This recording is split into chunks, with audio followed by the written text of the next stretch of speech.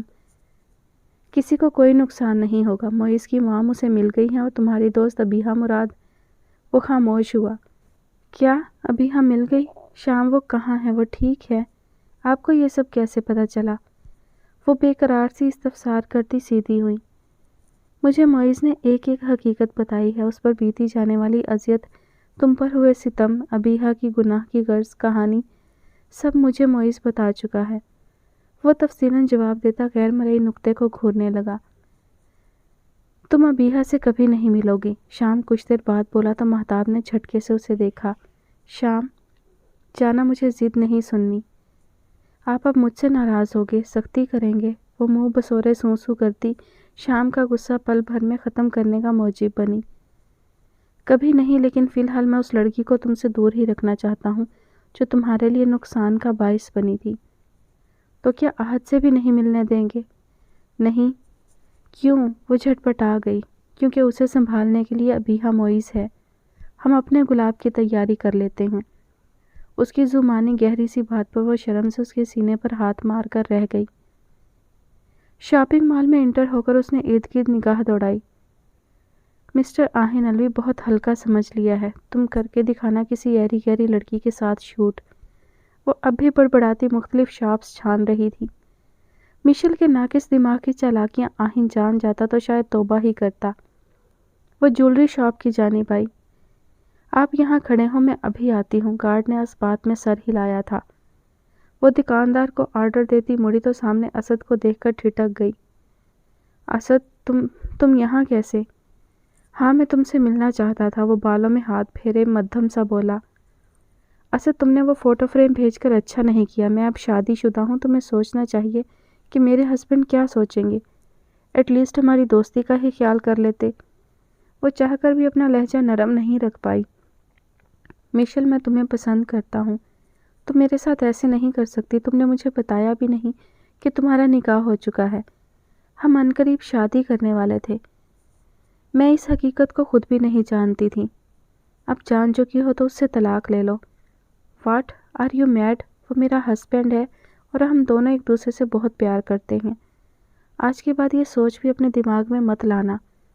وہ سختی سے گویا ہوتی مڑی، جبکہ محبت کی نشاندہی پر اس کا دل بھی شدت سے دھڑکا تھا۔ جس سے محبت کی دعوے دار ہو رہی ہو وہ ایک قاتل ہے، اس نے تمہارے بابا کو مار دیا ہے۔ مشل کے سامنے زمین و آسمان گھوم سے گئے۔ کیا کہہ رہے ہو؟ جھوٹ بول رہے ہو۔ پاپا تو شارف کے ساتھ ہیں اور تم میرے شوہر پر الزام نہیں لگا سکتے۔ نہیں ہے تمہارے ڈیڈ ان کے ساتھ۔ آہن الوی ایک گنڈا ہے جس نے سرعام گھر میں گھس کر تمہارے بابا کو بے رحمانہ طریقے سے مارا، اپنی محرومیوں کا بدلہ لیا ہے، اور شارف ابدال کو بھی بری طرح زدو کوب کیا، اور پھر تمہارے ڈیڈ کو لے جا کر نہ جانے کہاں غائب ہو گیا۔ تم جھوٹ بول رہے ہو، میرے پاپا ٹھیک ہیں۔ مشل چونکی تھی، اسے وہ رات یاد آئی جب وہ بے ہوش ہوئی تھی اور آہن اگلے دن واپس آیا تھا، یعنی اسد سچ بول رہا تھا۔ شارف کہاں ہے اور پاپا کا کچھ پتہ چلا؟ وہ نم ہوتی آنکھوں پر بمشکل قابو پائے بے قرار ہوئی۔ وہ ٹھیک نہیں ہے، وہ تمہیں آہن الوی کی حقیقت بتانا چاہتے تھے، لیکن انہیں لگتا ہے کہ تم یقین نہیں کرو گی۔ اسد، مجھے میرے بابا سے ملنا ہے، پلیز تم مجھے ان سے ملوا دو۔ شارف کو کہیں کہ انہیں ڈھونڈے، میں آہن سے پوچھتی ہوں اس نے ایسا کیوں کیا۔ وہ بیگ کھولے بے اختیار ہوئی جبکہ اسد کے چہرے پر سایہ آ کر گزرا، لیکن اس کے پاس تو فون ہی نہیں تھا۔ اتنے دن سے وہ بنا فون کے رہ رہی تھی، آہن کی ہمراہی میں اسے سب کچھ بھول گیا تھا۔ تم مجھے اپنا فون دو، میں اس سے پوچھتی ہوں۔ تو اس نے تمہیں فون بھی نہیں دیا؟ اسد کی طنزیہ نظروں پر اس نے نگاہ چرائی۔ تم شارف سے ملنا چاہتی ہو؟ اسد نے ایک اور پتا پھینکا۔ اس نے فوراً اس بات میں سر ہلایا تھا۔ وہ نیچے کیفے میں ہیں، تم چلو، شاید وہ زوار انکل کو ڈھونڈنے میں مدد کریں۔ ہاں چلو، وہ دکاندار کی جانب مڑی جو ایک انویلپ اس کی جانب بڑھا رہا تھا۔ مشل نے وہ لے کر بیگ میں ڈالا۔ میں گارڈ کو بتاتی ہوں، وہ باہر ہی کھڑا ہے۔ وہ جانے کے لیے مڑی جب اسد نے اس کی کلائی جکڑ لی۔ نہیں، وہ آہن کو بتا دے گا، تم میرے ساتھ آؤ۔ وہ اسے کھینچ کر دوسری جانب سے لے جانے لگا۔ اسد، میرا ہاتھ چھوڑو، اس نے جھٹکے میں اپنا ہاتھ چھڑایا۔ سوری، وہ لب بھینچے فاصلے پر ہوا جبکہ مشل نے قدم آگے بڑھائے۔ مشل، شارف ابدال آگے بڑھے تو مشل نے ہاتھ کھڑا کیے انہیں قریب آنے سے روکا۔ شارف، کیسے ہیں آپ؟ وہ سرد سا بولی تھی، لہجے میں کوئی فکر نہیں تھی۔ تمہارے سامنے ہوں، مہتاب کے بعد تمہارے اس نام نہاد شوہر نے بھی دھوکہ بازی کی۔ ابھی تو نکاح والا معاملہ نہیں سنبھلا تھا کہ وہ لڑکا زوار کو لے کر نہ جانے کہاں گیا ہے۔ اس نے تم سے رابطے کا کوئی ذریعہ نہیں چھوڑا، اور تم نے بھی دوبارہ کوئی فون کال نہیں کی کہ تمہیں تمہارے باپ کے بارے میں بتا سکتا۔ ان کے لہجے میں سمٹی اداسی پر مشل بھی جیسے افسردہ ہوئی۔ شارف، آہن اچھا ہے، آپ کو کوئی غلط فہمی ہوئی ہے، پاپا کہیں اور ہوں گے اور وہ نہیں چاہتا کہ میں آپ سے بات کروں، اور مجھے اس کی بات ماننا اچھا لگتا ہے۔ تم بہت بھولی ہو گڑیا، ایک چھوٹی سی پری ہو جو سب کی باتوں میں آ جاتی ہو۔ شارف ابدال آگے آئے تو وہ چند قدم پیچھے کھسکی۔ شارف، میں پاپا کو ڈھونڈوں گی، آپ پریشان مت ہو۔ آہن ایسا نہیں کر سکتا، وہ مجھے ضرور بتا دے گا۔ وہ چند قدم پیچھے ہوئی جب شارف ابدال نے اس کی کلائی جکڑ کر قریب کھینچا۔ تم نہیں، میری پرنسس کو وہ سب تمہیں ڈھونڈیں گے۔ بہت عیش کر لیا مہتاب الوی نے، بہت سکون، بہت خوشیاں دیکھ لیں، اب بس وہ میرا قہر دیکھے گی۔ میں بتاؤں گا کہ شارف ابدال لوگوں کا سکون کیسے برباد کرتا ہے۔ مشل کی کلائی سختی سے جکڑے وہ دانت پیستے ہوئے گرایا۔ کیا مطلب؟ ان کے لفظوں کی وحشت اسے کسی انہونی کا احساس دلا رہی تھی۔ اس نے اسد کو دیکھا جو ہاتھ باندھے طنزیہ مسکراہٹ سجائے اسے ہی دیکھ رہا تھا۔ مشل نے ارد گرد نگاہ دوڑائی تو پورا کیفے خالی ہو چکا تھا۔ مشل کے جسم میں خوف کی لہر دوڑی۔ پھٹی آنکھوں، سفید پڑتے چہرے کے ساتھ اس نے نفی میں گردن ہلائی جب شارف ابدال کا خوفناک قہقہا گونجا۔ یہ قہقہا، یہ جارحانہ انداز ان سالوں میں پہلی مرتبہ مشل الوی نے دیکھا۔ ان کا یہ روپ کسی خونخوار درندے سے کم نہیں تھا۔ تم میرے ساتھ چلو گی میری دنیا میں، جہاں میں، تم اور اسد رہیں گے۔ وہ پورا اسراریت سے اس کے قریب جھکتے ہوئے گویا ہوئے۔ چھوڑے مجھے، آپ ایسا کیوں کر رہے ہیں؟ آہن، وہ چیخی، لیکن سنسان کیفے میں اس کی آواز گونج کر رہ گئی۔ کوئی نہیں آئے گا، تمہارا آہن اتنی جلدی نہیں پہنچے گا۔ اسے میں نے ایسی جگہ پھنسایا ہے، جب ہم یہاں سے بہت دور چلے جائیں گے تب وہ یہاں پہنچے گا۔ بہت تڑپایا ہے، بہت خوار ہوا ہوں۔ تمہارا یہ دہکتا حسن مجھے پل پل تڑپاتا تھا، اس تڑپ کو سود سمیت ہی حساب ہوگا۔ وہ ٹریپ ہو چکی تھی اور اسے خبر نہیں ہوئی۔ شارف ابدال نے پاکٹ سے رومال نکال کر اس کے منہ پر دبایا۔ وہ بن پانی مچھلی کی طرح تڑپ گئی۔ اپنے ناخن سے اس نے ہاتھ پاؤں زخمی کیے لیکن بے سود۔ فکر مت کرو، میں تمہاری سب چیزیں سنبھال کر رکھوں گا، کیونکہ میں جانتا ہوں جو میرا منی کیمرہ آسانی سے توڑ سکتا ہے وہ کتنا شاطر ہے۔ اسے وہیں تک تو لانا ہے جہاں تک میں نے پلان کیا ہے۔ اپنی بہن کو بچانے میری سنہری نازک چڑیا ضرور آئے گی، کیونکہ وہی تو تھی جو اتنے سال تمہاری حفاظت کرتی رہی۔ رومال میں لگا کلوروفارم اس کے حواس چھین رہا تھا۔ چند لمحوں میں وہ آخری الفاظ سنتی شارف کی باہوں میں جھول گئی۔ میری نازک پری۔ اس کا گال اپنے گال سے سہلاتے وہ اسے باہوں میں بھرے پچھلی طرف سے باہر بڑھے۔ کچھ دور موجود اپنے پرائیویٹ جیٹ میں مشل کو لٹائے وہ بھی قریب دراز ہوئے۔ مشل کا بیگ بھی انہوں نے احتیاط سے ایک جانب رکھا۔ گارڈ کو چھوڑ دو، ہمارا کام ہو چکا ہے۔ اسد کو اشارہ دے کر انہوں نے اپنا موبائل نکالا، جہاں ایک نیا میسج ان کی پریشانی کا باعث تھا۔ واٹس ایپ پر ابیحہ، احد، عالیہ بیگم اور معیز کی خوشگوار تصاویر موجود تھیں۔ شارف ابدال نے ہونٹ بھینچ کر بمشکل ضبط کیا۔ چہرے پر چھائے سفاکیت کے تاثرات مزید گہرے ہوئے۔ بہت اڑان بھر لی سب نے، اب شارف ابدال بتائے گا کہ وہ لوگوں کے پر کیسے کاٹتا ہے۔ انہوں نے اشرف کا نمبر ڈائل کیا۔ ہائے مسٹر شارف ابدال، تصاویر تو آپ نے دیکھ لی ہوں گی تو مزید جاننا بھی چاہیں گے۔ اشرف کو میں نے مار دیا ہے اور پچھلے کچھ دنوں سے فون میرے پاس ہی تھا۔ آپ نے ماما کو ڈھونڈنے میں میری بہت مدد کی، اس کے لیے میں آپ کا احسان کبھی نہیں بھولوں گا۔ معیز کی پورے اعتماد شوق سی آواز پر شارف ابدال محض مسکرائے، جبکہ کانچ سی گرے آنکھوں میں ایک لالی چمکی۔ میں احسان کرتا ضرور ہوں، لیکن اس احسان کو سود سمیت واپس بھی لیتا ہوں۔ تمہاری جھوٹی نام نہاد منکوحہ کی بہن کو لا رہا ہوں اپنی رکھیل بنانے، اور وہ سنہری چڑیا جانتی ہی نہیں کہ وہ اپنے کیے کا کیا بھگتان بھگتے گی۔ فکر مت کرو، لائیو ویڈیو تمہارے ساتھ بھی شیئر کروں گا۔ سالی پر کچھ حق تو تم بھی رکھتے ہو، اتنے سال نکاح نامہ چھپائے رکھا۔ اوپس، جھوٹا نکاح نامہ، اب اس کا بھی کچھ صلہ ملنا چاہیے۔ مشل رشتے میں تو تمہاری سالی ہی لگتی ہے نا۔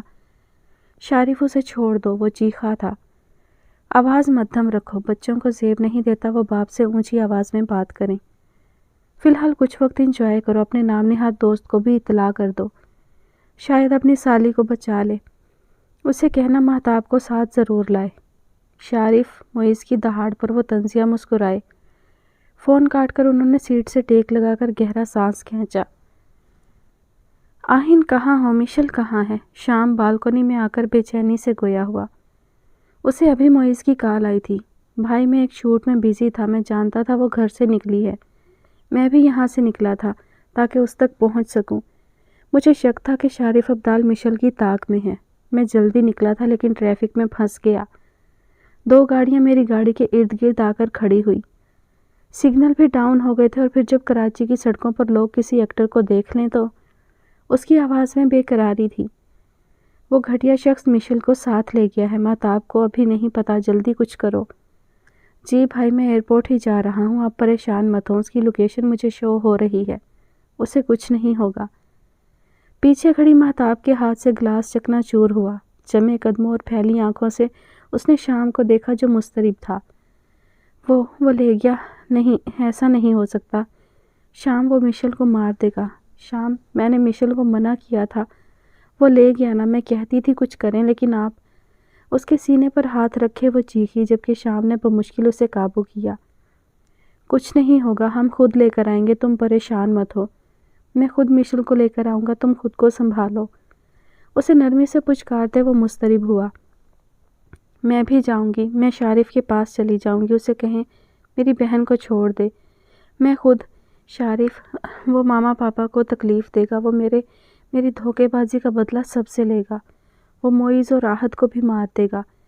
میں جاؤں گی اس کے پاس، وہ نفی میں سر ہلاتے ہوئے گویا ہوئی۔ خبردار جو کچھ الٹا بولا، شام نے سختی سے اس کا چہرہ جکڑا جو سرخ ہو رہا تھا۔ سیاہ آنکھوں میں خوف اور آنسو سمٹے تھے۔ اپنے شام پر یقین نہیں ہے؟ وہ فوراً نرم پڑا۔ شام میری بہن، وہ پھوٹ پھوٹ کر روتی ہوئی اس کے سینے سے لگی۔ مجھ پر یقین رکھو مہتاب، میں تمہاری بہن کو صحیح سلامت لاؤں گا، وہ میری بھی بہن ہے، میرے بھائی کی امانت ہے۔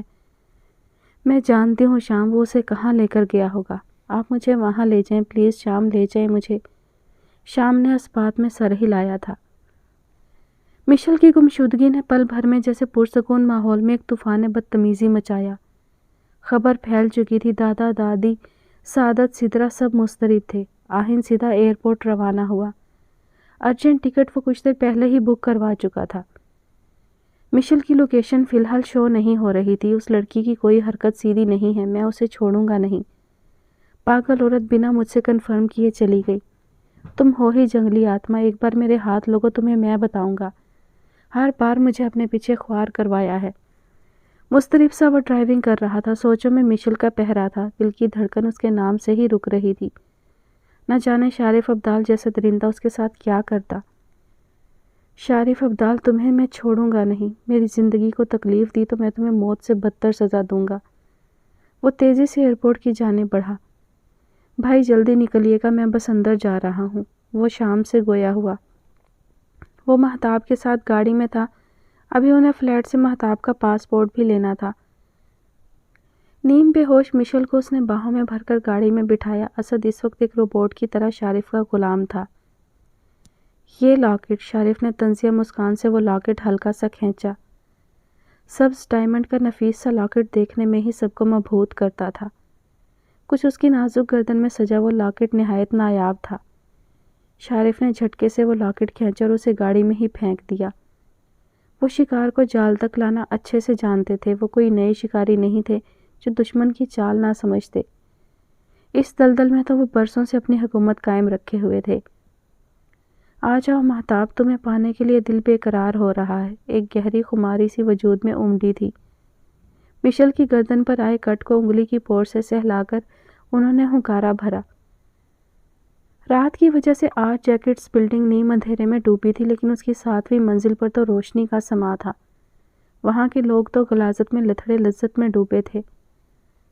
اسے لیے وہ لفٹ سے اوپر کی جانب آئے۔ 7ویں منزل پر پہنچ کر کوٹ ڈال کر وہ مشل کو اٹھائے اندر آئے اور اسے لاؤنج میں موجود ایک کرسی پر بٹھایا۔ آٹومیٹک لاک سے اس کے ہاتھ کلپ سے بندھے اور سر پیچھے کی جانب ڈھلکا۔ کم آن مشل، ویک اپ، بہت وقت ہو گیا ہے، اب سونے کا نہیں جاگنے کا وقت ہے۔ اس کے گال تھپ تھپا کر اسے ہوش دلاتے وہ جنونی ہوئے۔ اسد کمرے میں جا چکا تھا جہاں وہ کیمرہ سیٹ کر رہا تھا۔ وہ نیم بے ہوشی میں تھی جب گالوں پر کسی کے کھردرے سخت ہاتھ محسوس ہوئے۔ وہ مندی آنکھوں بھاری ہوتے سر سے بمشکل حواس قائم رکھ پائی۔ ارد گرد دیکھتی وہ چونک کر سہمی، مساموں سے پسینہ پھوٹ پڑا۔ وہ تو وہاں کیفے میں تھی، پھر یہاں کیسے؟ دیواروں پر لگے برہنہ پوسٹرز، ارد گرد وحشیانہ ماحول، ایسا لگا وہ جہنم میں آ گئی ہو۔ اس کی ساری حسیات جیسے پل بھر میں بیدار ہوئی۔ وہ آزادی کے لیے مچلی، لیکن ہاتھ اور پاؤں بری طرح قید تھے۔ شارف، یہ سب کیا ہے؟ یہ کہاں اور کیسے لوگ ہیں؟ وہ خوف و ہراس میں ڈوبی بمشکل بول پائی۔ فائنلی مشل الوی، تم جاگ گئی۔ دیکھو کتنا پرسکون ماحول ہے۔ اپنے شہر میں آ کر ایک سکون کی سانس آئی ہے۔ وہ حیران پریشان ان کو دیکھے گئی۔ اس کی نگاہ کا مفہوم وہ پل بھر میں سمجھ گئے تھے۔ یہی تو میری دنیا ہے جہاں میں مہتاب کو لانا چاہتا تھا۔ وہ تو نہیں آئی، لیکن تم آ گئی۔ دیکھو کتنا پرسکون ماحول ہے۔ وہ اس کے قریب جھکے بولے تو مشل نے سر پیچھے کر کے فاصلہ قائم کیا، جبکہ چہرے پر نفرت کی دبیز لہر پھیلی۔ کم آن مشل، یہ بہانے بازی نہیں چلے گی۔ تم ایسے ہی میرے قریب ہو جب بنا کہے میرے سینے سے لگتی تھی، فرمائشیں کرتی تھی۔ شارف کے لفظوں میں چھپی بو کو مشل نے باضابطہ محسوس کیا۔ دل دھڑکتا خوف میں ڈوب رہا تھا۔ وہ کسی کی سازش کا شکار اپنی بے وقوفی سے ہی بن گئی تھی۔ آہین، وہ چیخی تو شارف ابدال کا قہقہا گونجا۔ وہ یہاں ابھی نہیں آئے گا، تمہاری پیاری سی مووی دیکھ کر آئے گا اور تمہیں خود میرے حوالے کر کے جائے گا کہ اس گند کو تم ہی سنبھالو۔ سو بی ریلیکس میری جان۔ اس کا گال سہلاتے وہ قریب جھک آئے۔ اس کے کھردرے لمس پر وہ کانپتی ہاتھ ہٹانے کے لیے جھٹپٹائی۔ تم سچ میں معصوم سی نازک گڑیا ہو، لیکن اب تم نازک نہیں رہو گی۔ پلیز شارف، مجھے یہاں سے آزاد کریں۔ آپ جانتے نہیں ہیں آہن کیا کرے گا۔ گلابی چہرہ خوف و ہراس سے سفید ہو چکا تھا، لیکن وہ سختی سے گویا ہوئی۔ مشل الوی، اٹس نارمل، بلکہ تم انجوائے کرو گی تو بیٹر فیل کرو گی۔ اس کا گال تھپ تھپاتے وہ اپنی اصلی نرمی سے بولتے مشل کو آج پہلی مرتبہ برے لگے تھے۔ پلیز شارف، آہن میرا ویٹ کر رہا ہے، مجھے یہاں سے نکال لیں پلیز۔ ہر جانب چکا چوند روشنیاں، کھلے عام بے راہ روی تھی۔ ایسا تو اس نے کبھی نہیں سوچا تھا۔ کون آہن؟ اب کوئی آہن نہیں ہوگا مشل، اب شارف ابدال ہوگا۔ اب شارف ابدال تم پر اپنا حصار بنائے گا۔ 6 سال انتظار کیا ہے اس دن کا، 6 سال میں پل پل تمہیں قرب کے لیے ترسا ہوں۔ ایک تمہارا سراپا مجھے 6 سال تک میرے وحشی دل کو روکتا رہا۔ مشل کی آنکھیں حیرت سے پھٹی تھیں۔ وہ شخص کیا کہہ رہا تھا، وہ اسے کیا سمجھتی رہی، اور وہ کیا نکلا تھا؟ تم میرے پاس مت آنا گھٹیا دھوکے باز انسان، تم کیا تھے اور میں تمہیں کیا سمجھتی رہی؟ I hate you. آہین، وہ چیخ کر تڑپی تھی، آنسو گالوں پر بہنے لگے۔ دل ان مناظر سے اوب گیا تھا۔ وہ قریب آتا مشل کی جان حلق میں اٹکا گیا تھا۔ ایسا لگا تھا وہ دوسرا سانس نہیں لے پائے گی۔ یکلخت کہہ کی صورت میں اس نے سارا زہر باہر اگل دیا تھا۔ یخ، پاگل لڑکی! ایک زوردار تھپڑ مشل کے منہ پر مار کر وہ چند قدم پیچھے ہوئے۔ اس کی گندگی شارف ابدال کی نفیس طبیعت پر گراں گزری تھی۔ وہ پھٹے ہونٹ کے ساتھ بائیں جانب ڈھلک گئی۔ قے کی وجہ سے اس کے کپڑے بھی داغدار ہو چکے تھے۔ اسد! انہوں نے بلند آواز میں اسد کو پکارا، جبکہ ارد گرد موجود لوگوں کو وہاں سے جانے کا اشارہ دیا۔ اسد وہاں کی نازک صورتحال دیکھ کر چونکا۔ اس نے مشل کے لاک کھولے۔ میں چینج کر کے آتا ہوں، اس پاگل لڑکی کو بھی چینج کرواؤ، اور یہاں سے سب کو باہر نکالو۔ آج میرے کچھ مہمان آنے والے ہیں، آج یہاں ان کی محفل سجے گی، سب رومز خالی ہو جانے چاہیے۔ مشل کو ایک گہری نگاہ سے دیکھ کر وہ اسے کہتا ہوا بولا۔ مشل کانپتی لرزتی شارف کو ہی دیکھ رہی تھی۔ میرا کام مجھے آسانی سے کرنے دو گی تو زیادہ تکلیف نہیں پہنچاؤں گا، لیکن اگر شور کرو گی، چیخو گی، مدد کے لیے پکارو گی تو اذیت کی ایسی مثال رقم کروں گا کہ تمہاری روح بھی کانپ جائے گی۔ گھٹیا درندے، شیطان صفت انسان، میں تمہیں کیا سمجھتی رہی اور تم کیا نکلے؟ وہ اس پر جھپٹی جب اسد نے اس کے بازوں کو جکڑ لیا۔ چھوڑو کمینے، لعنت ہو تم پر، بلکہ میں خود پر لعنت بھیجتی ہوں جو تم جیسے درندے کو اچھا انسان سمجھ بیٹھی تھی۔ یہ تو تمہاری بھول تھی۔ خیر، میں چینج کر لوں، پھر آرام سے باتیں کریں گے۔ اس کا گال تھپ تھپائے وہ وہاں سے نکلے۔ شارف، اللہ کی مار پڑے گی، مرو گے تم، نہایت غلیظ موت ملے گی تمہیں۔ مجھے جانے دو ورنہ میں سب ختم کر دوں گی۔ وہ دہاڑتی ہوئی اٹھی تھی۔ اسد اسے لیے واش روم کی جانب آیا۔ چپ چاپ چینج کرو ورنہ میں تمہارا حشر بگاڑ دوں گا۔ اسد کی بلند دہاڑ پر وہ سہمتی چند قدم پیچھے ہوئی۔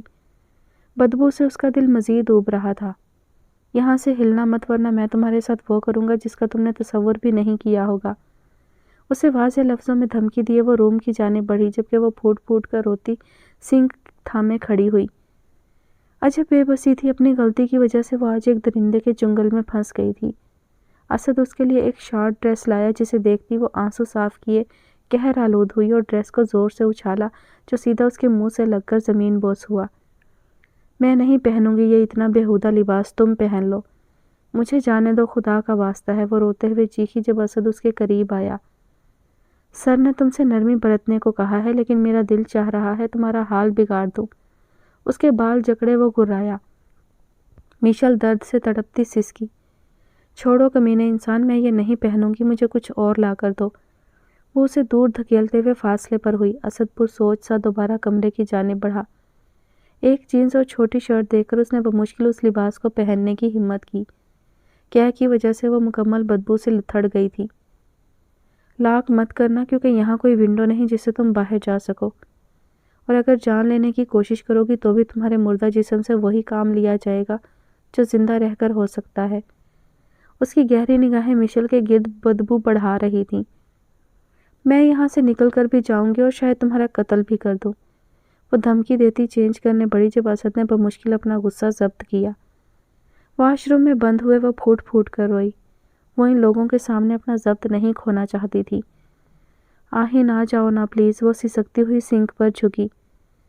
اسد نے دروازہ زور سے دھڑدھڑایا تو وہ ڈر کر اچھلی اور باہر آئی۔ وہ آخری بار اسد سے فریاد گو ہونا چاہتی تھی۔ سامنے اسد نے اسے گہری نظروں سے دیکھا تو وہ کانپتی خود میں سمٹی۔ کوئی آنچل نہیں تھا جس سے وہ خود کو سمیٹ پاتی۔ اسد پلیز مجھے یہاں سے جانے دو، دیکھو تم مجھ سے محبت کرتے ہو، اسی کا بھرم رکھ لو۔ ہاتھ جوڑ کر وہ اس کے سامنے گڑ گڑائی۔ میں تم سے کوئی محبت نہیں کرتا، تم میرے لیے ایک چیلنج تھی۔ محض شارف ابدال کی بدولت یہ ڈرامہ کیا، ورنہ تم جیسی لڑکیاں تو آئے روز میرے بستر پر ہوتی ہیں۔ اس کی خباثت بھری مسکراہٹ پر مشل دم بخود ہوئی۔ تم کیا سمجھتی تھی میں ویسے ہی تمہارے پیچھے تھا؟ نہیں، یہ سب ایک پلاننگ کے طور پر تھا تاکہ تمہیں اس حسین دنیا کا حصہ بنا سکوں۔ شارف میرے باس ہیں اور ان کے لیے میں جان بھی دے سکتا ہوں، اور تمہاری یہ نازک سی جان لے بھی سکتا ہوں۔ وہ قریب ہوئے اس کی بازو تھامے گرایا جب مشل نے زوردار تھپڑ اس کے منہ پر مارا۔ ذلیل، گھٹیا، کمینے انسان، تم سب درندے ہو، درندے۔ اس نے بنا اسد کو سنبھلنے کا موقع دیا اپنے ناخنوں سے اسے بری طرح زخمی کیا۔ اے پاگل لڑکی! وہ ہاتھ رکھتا جھٹپٹایا جب یکلخت شارف ابدال نے اسے بالوں سے پکڑ کر دور پھینکا۔ وہ ایک چیخ کے ساتھ زمین بوس ہوئی جبکہ دیوار سے پیشانی لگنے پر خون کا فوارہ پھوٹ پڑا۔ ایک لڑکی نہیں سنبھال پا رہے تو جو اسائنمنٹ تمہیں دیا ہے وہ کیسے کرو گے؟ وہ اسد پر بھڑکے اور مشل کی جانب قدم بڑھائے۔ میں تمہیں تمہاری بہن جیسا بے وقوف ترین لڑکی سمجھتا تھا، لیکن تم بے وقوف تو تھی ہی، لیکن اس سے بڑھ کر ایک پاگل بد دماغ لڑکی ہو۔ اس کے بال جکڑ کر وہ گرایا تھا۔ شارف، چھوڑو، مجھے درد ہو رہا ہے۔ وہ بن پانی مچھلی کی طرح تڑپ اٹھی جب شارف نے اس کے بال جکڑ کر سیدھا کھڑا کیا۔ چھوڑنے کے لیے تھوڑی پکڑا ہے، اور ہاں، درد تو تمہیں ابھی بہت سے ملنے والے ہیں، بلکہ آنے والی ہر گھڑی میں ملے گا۔ تم ایک نہایت گھٹیا انسان ہو، لالتی انسان ہو۔ میرا دل کر رہا ہے میں خود کو جان سے مار دوں جو ایک عرصہ تمہارے ہاتھوں کی کٹ پتلی بنی رہی۔ اس نے پوری قوت سے پسلی پر کوہنی ماری۔ اس حملے کے لیے وہ تیار نہیں تھا، تبھی چند قدم پیچھے کھسکا اور مشل تیزی سے دروازے کی جانب بھاگی۔ اپنی ماں کی زندگی چاہتی ہو تو وہیں رک جاؤ۔ وہ پاکٹ سے موبائل نکالتے ایک ویڈیو پلے کیے اس کی جانب بڑھے۔ دیکھو اپنی ماں کا حال۔ مام! وہ چیخ کر موبائل پر جھپٹی جس میں اس کی ماں کے گرد درندے انہیں نوچ رہے تھے اور وہ فریاد گو تھیں۔ یہ وہی نام نہاد مرد تھے جو اس کی ماں کے ساتھ کام میں مدد کرتے تھے، وہی نام نہاد NGO کے عظیم مرد۔ شارف، میری ماما کو چھوڑو، خدا کا واسطہ ہے، چھوڑ دو۔ کیسے مشل، کیسے چھوڑ دو؟ میں نے اپنے باپ کو نہیں چھوڑا، اپنے سگے باپ کو قتل کر دیا، اپنے بھائی کی زندگی چھین لی، تو تم پر کیسے رحم کروں؟ اس کے الجھے بال سہلائے وہ نرمی سے بولے، وہی نرمی جو ان کا خاصہ تھی، جس نے مشل الوی کو اس شخص کا گرویدہ بنایا تھا۔ وہ زمین پر ڈھہ سی گئی۔ فکر مت کرو، اسد تمہیں زیادہ تکلیف نہیں دے گا، میں کچھ گھنٹوں میں لوٹ آؤں گا۔ وہ اس کے قریب چہرے پر جھکا تو مشل نے اسے زور سے دھکا دیا۔ چہرہ ہاتھوں میں چھپائے وہ پھوٹ پھوٹ کر رو دی تھی۔ معیز، واپس آ جاؤ، راہ بدلو، کیونکہ جہاں اپنی چھوٹی سی پیاری سی فیملی چھوڑ کر آئے ہو وہ وہاں بھی محفوظ نہیں رہی۔ معیز کے پاؤں بے ساختہ بریک پر پڑے۔ سکونت زدہ فضا میں ٹائروں کی چرچراہٹ گونج اٹھی۔ شارف، میری فیملی کو کچھ مت کرنا، وہ فون پر چیخا۔ کم آن معیز، میں بہت کچھ کر سکتا ہوں، تمہاری اونچی آواز بھی میرا کچھ نہیں بگاڑ سکتی۔ اور ہاں، شیر ہمیشہ شیر ہی رہتا ہے، بے شک وہ گندی نسل کا کیوں نہ ہو، لیکن کتا اعلیٰ نسل کا بھی ہو تو کتا ہی کہلائے گا۔ اگر اپنی فیملی کو بچانا ہے تو مشل کو بچانے کا خیال دل سے نکال دو۔ فی الحال انہیں بچاؤ جن کی تمہیں سب سے زیادہ ضرورت پڑنے والی ہے۔